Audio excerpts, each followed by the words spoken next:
Bonjour, je suis Stéphane, concepteur et propriétaire d'une maison très originale dans l'Himalaya. La maison est située dans l'état de l'Himachal Pradesh, dans le nord de l'Inde, juste en face d'un parc national appelé le Great Himalayan National Park. La maison est un peu à l'écart d'un petit village traditionnel à une altitude de 2000 mètres. La vue de la maison est absolument magnifique, avec un décor de montagne qui dépasse la hauteur du Mont Blanc.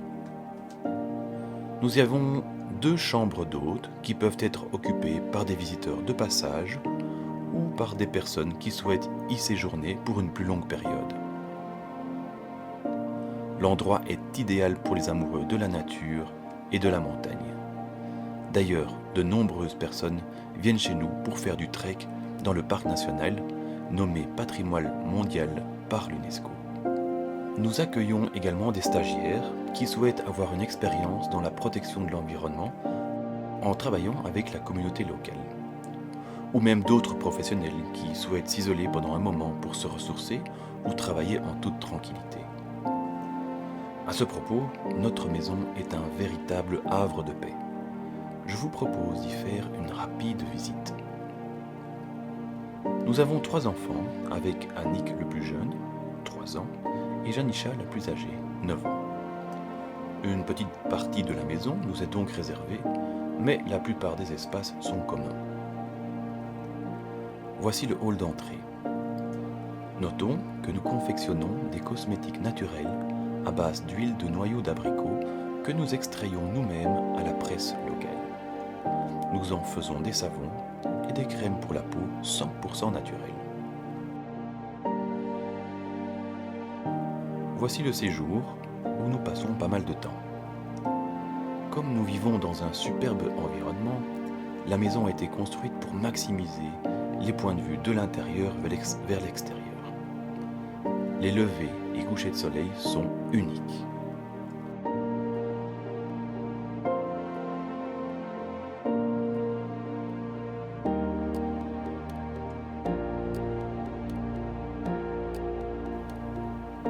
Dans cet espace commun, nous avons un piano digital, une guitare acoustique fabriquée en Espagne s'il vous plaît, des jeux de société, une bibliothèque de livres en anglais et en français, et même un télescope.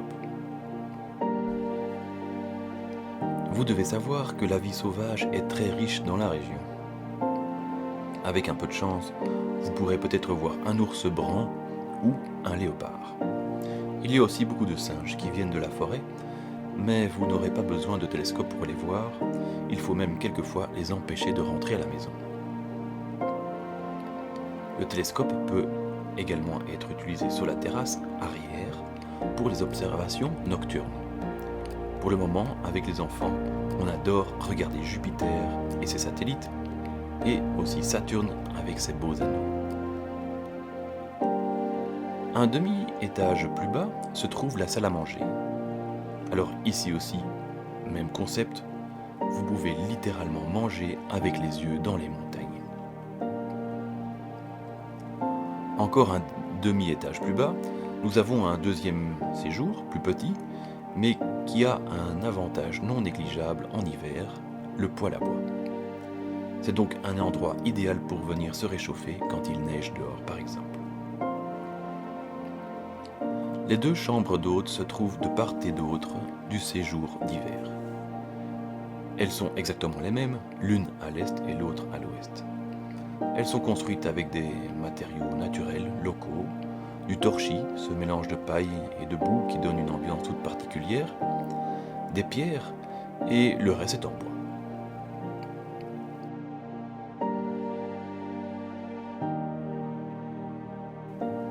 Voici la salle de bain avec la douche et un agréable petit coin toilette. À l'étage le plus bas se trouve la cuisine. Lorsque nous sommes à la maison, nous mangeons les mêmes repas, ensemble si ça convient, et vous n'avez pas à cuisiner, sauf si vous en avez l'envie bien sûr. Il se peut que nous ne soyons pas à la maison. Dans ce cas, une personne locale viendra s'occuper du ménage et des repas. Au cas où vous restez pour une plus longue durée et vous avez à travailler en paix, vous pouvez utiliser notre espace de bureau. Notez que c'est ici que loge notre personnel, notamment quand nous ne sommes pas là et que quelqu'un restera avec vous pour gérer la maison. Voilà pour ce qui est de la maison. Sachez que vous avez pas mal d'autres choses à faire aux alentours, principalement de la marche, mais également des excursions d'une journée à la rivière ou d'autres endroits intéressants. Vous pouvez même faire de la pêche à la truite ou des treks de plusieurs jours qui impliquent du campement sous tente. Ne vous en faites pas, on s'occupera de tout. Alors je vous dis à très bientôt.